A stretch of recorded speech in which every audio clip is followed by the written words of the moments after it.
C'est l'année prochaine, alors il en vient encore 1000, on les reçoit aussi. C'est pas une chose qu'il faut bientôt stopper.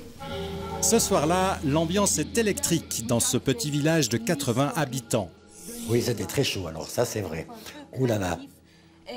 Nous aimerions bien qu'on n'en mette pas autant. On n'avait pas vu tellement souvent des choses comme ça dans la région, on ne savait pas ce qui nous attendait. Les ciernes d'Albeuve, en Haute-Gruyère. 3 semaines plus tôt, c'est par le journal local que ses habitants ont appris l'arrivée prochaine d'une 60aine de requérants d'asile. Tout le village est en émoi. 60 personnes dans un petit village des Ciernes où il y a 80 habitants, c'est beaucoup trop. Si c'était des enfants, moi je dirais rien. Mais il y aura des hommes, des femmes. Est-ce que dans les demandeurs d'asile, il ne pourrait pas y avoir une fois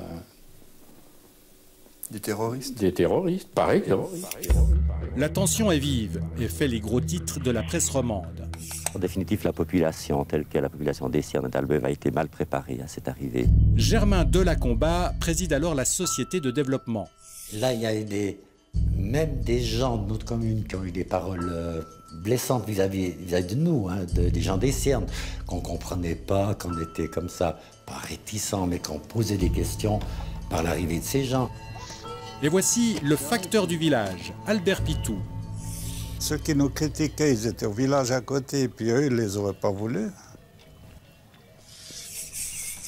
Pendant près de 10 ans, le village a ainsi vécu au rythme des différentes vagues de réfugiés.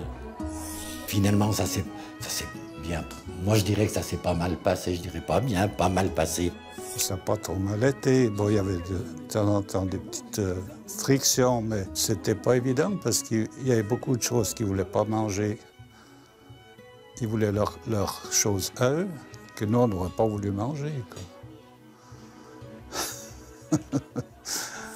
Et entre les requérants et la population locale, très peu de contacts. Moi, combien de fois j'en ai pris au fond de la route des Ciernes qui remontaient au village, qui faisaient du stop, je les prenais. Bonjour dans la voiture, puis c'est fini, ça s'arrêtait là. Hein. Du fait que c'était des gens qui parlaient déjà pratiquement pas notre langue, hein, c'était difficile, quoi. Depuis, le village des Ciernes a retrouvé une certaine tranquillité. Aujourd'hui, c'est à Aînay, un village voisin, qu'un centre de requérants va ouvrir.